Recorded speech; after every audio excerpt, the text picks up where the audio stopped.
व्यक्तिफोरा जेलाव दङ बिथांमोनाबो हा गावनानै जन्म जायाखै समायसाखौ बुजिग्रा एमपि गैयैलाय जोङो दिल्लीनिफ्राय ओरैनो गिदिंनानै फैफिननो गोनां जायो।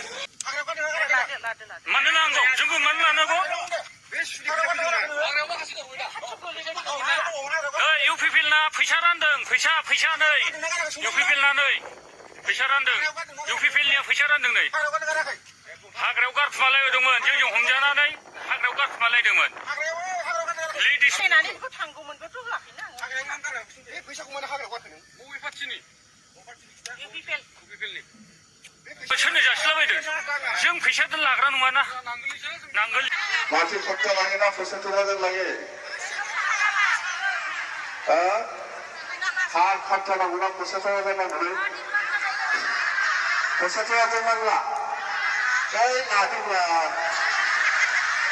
हा खर्चा नांगौ ना फैसाखौ नांगौ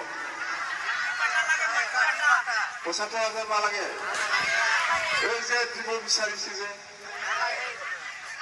जुदि इउपिपिएलनि बिथिङाव थाङाबा अरुणोदय आसनि मोननाय नङा।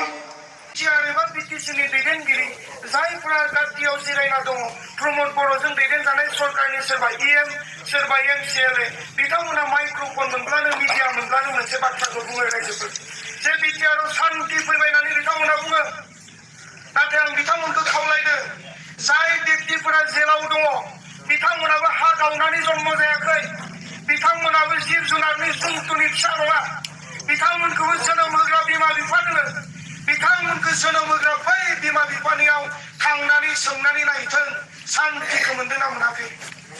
दिनै उन्दै उन्दै खुदिया दङ हिनजावा न'आव दङ उन्दै उन्दै खुदियाखौ लानानै हौवाया जेलाव दङ बिखुङाव गथ'खौ बानानै हाजिरा मावनानै दिनै बै आइजोआ गथ'खौ खांगासिनो दङ बै आइजोनियाव सोंनानै नायथों जोंनि बिथाङा सान्थिखौ मोनदों ना मोनाखै।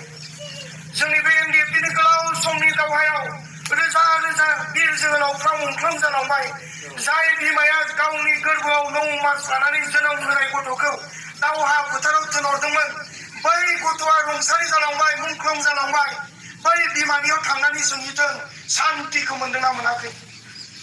गोबां आर्मि पुलिसजों बुख्रुब जाबाय जेल जानांबाय बै दुखु दाहा लाबोनाय रायजो राजाफोरनियाव सोंनानै नायथों सान्थिखौ मोनदों ना मोनाखै। बेनिखायनो जोङो खावलायदों रायजो राजा नोंथांमोन जोङो जेलाव थानाय एनडिएफबिफोरखौ उदां खालामनो थाखाय दिल्लीयाव जोङो रायज्लायनो थाङो भारतनि प्रधान मन्त्रि हम मिनिस्टार राष्ट्रपति बिथांमोननो जोङो सावरायनो होननानै थाङो नाथाय दुखु गोनां बाथ्रा जोंखौ दरखं मोखांनिफ्राय हाबनो होआ।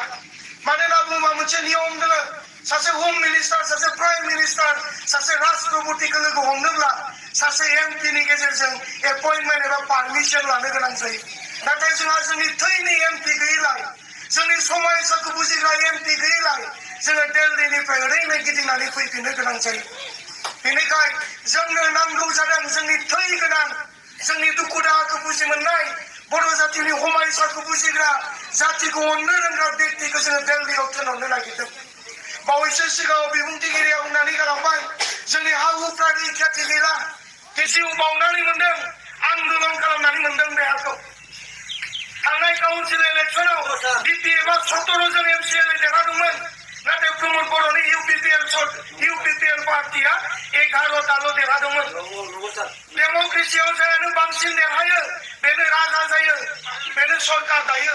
नाथाय दुखुनांथाव बाथ्रा 17 जन एमसिएलए देरहासेयावबो हाग्रामा महिलारिखौ लाफानानै सरकार दायालासिनो प्रमद बर'नि 11ताल' देरहानायखौ लाफानानै सरकार दाबाय। मानोना बे 17 बोसोराव हाग्रामा महिलारि सारा बे जोंनि ट्राइबेल बेल एन्ड ब्लक एबा बिटिसिनि हाखौ 1 इन्सिबो आसाम सरकारनो हगारबोआखैमोन। नाथाय प्रमद बर'आ हाखौ होनानै सारेन्डार जानायनि थाखाय बिथांखौ लाफानानै सरकार दादों आरो जोंहा बुजिनो आद्रा गैया रायजोफोर। बेनिखायनो जोंनि हाखौ बासायना लाखिनायनि सार्थआव जेलाव थानाय एनडिएफबिफोरखौ उदां खालामनायनि सार्थआव नोंथांमोननि बेसेन गोनां भटा नांगोलनि सावगारियाव गोग्लैनो नांगोन रायजोफोर। हागोन ना हाया रायजोफोर? आरो जों एबार गाबथानो हायाब्ला जों जुदि गाबथानो हायाब्ला 7 तारिखआव जुदि नोंथांमोननि भटआ फानजायोब्ला जों गाबबाबो आग्रि मोननाय नंलिया।